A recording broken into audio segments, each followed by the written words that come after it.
Salut! Cette vidéo, c'est pour présenter à mon entourage un projet un peu fou dans lequel je rêve de me lancer depuis quelques temps. Donc ça fait plusieurs années que j'ai quitté la vie en ville pour aller vivre dans un village près de Clermont-Ferrand, Pérignat-sur-Allier, où je travaille pour la mairie. Le fait de m'y être impliquée dans plein d'actions participatives, associatives, et d'y avoir fait beaucoup de rencontres m'y rend très attachée au point d'avoir aujourd'hui envie d'y construire une petite maison. Bon, après avoir passé une vingtaine d'années dans les appartements de Paris et sa banlieue et avoir testé plusieurs types de logements, appartements, maisons, yourtes, cabanes, j'ai envie de construire quelque chose de différent, un habitat léger. Concrètement, l'exemple le plus connu d'habitat léger, c'est la tiny house. L'idée, c'est que c'est une maison qui n'imperméabilise pas les sols. On construit sur des fondations légères comme des pieux ou même des pneus et avec des matériaux naturels et locaux. Il y en a de toutes sortes, de la maison qui reste installée à un endroit à l'habitat déplaçable à l'envie, mais moi mon coup de cœur s'est porté sur une maison en A. C'est une maison super intéressante. Elle est solide, économique et très efficace d'un point de vue thermique.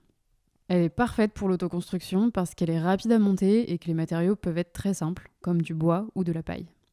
Il y a un point important à comprendre. Mon projet, c'est de m'installer sur une parcelle du village appartenant à une structure publique, louée à plusieurs habitants et habitantes, avec un bail amphithéotique. Le principe, c'est qu'une association signe avec un propriétaire un bail d'une très longue durée, en général 99 ans, et obtient tous les droits d'usage sur la parcelle pendant la durée du bail, avec un loyer très faible. Donc on n'est pas propriétaire du sol, mais juste de ce qu'on construit dessus.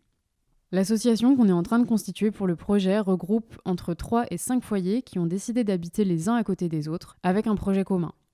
Donc on vivra sur ce terrain ensemble, sur lequel on établira des communs. Ça peut être un potager, un bâtiment qui peut accueillir une buanderie, une chambre d'amis ou encore un atelier, tout ça partagé et selon nos souhaits. En gros, c'est un projet collectif. En plus, le plus fou, c'est que la parcelle du projet se situe sur l'écopole du Val d'Allier, un espace naturel sensible qui compte pas moins de 230 espèces d'oiseaux différentes. C'est un site incroyable, avec plein d'expérimentations allant du maraîchage à l'habitat, et dont l'objectif est de démontrer la compatibilité des activités humaines avec le respect et le développement de la biodiversité.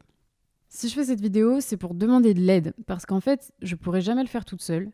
J'ai besoin de vous pour me lancer dans cette aventure et construire ma maison.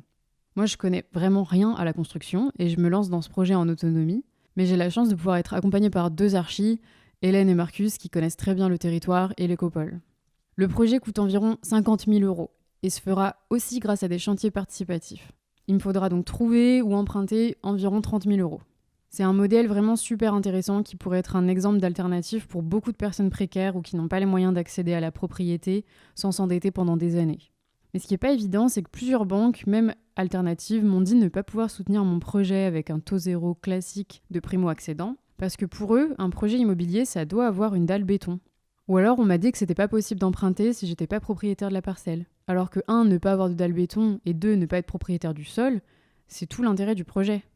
Ce qui est un peu ambitieux, c'est donc d'essayer de faire le projet sans les banques. Les possibilités, du coup, c'est de bénéficier de prêts d'argent sans intérêt par des particuliers, de recevoir des dons pour le projet et de recevoir de l'aide humaine, technique ou matérielle qui réduira le coût global. Ce projet, c'est un projet collectif de A à Z et il ne sera pas possible sans votre aide. Que ce soit vos bras, vos idées, vos ressources financières ou autres. Donc tu peux regarder en dessous comment contribuer et merci pour ton aide.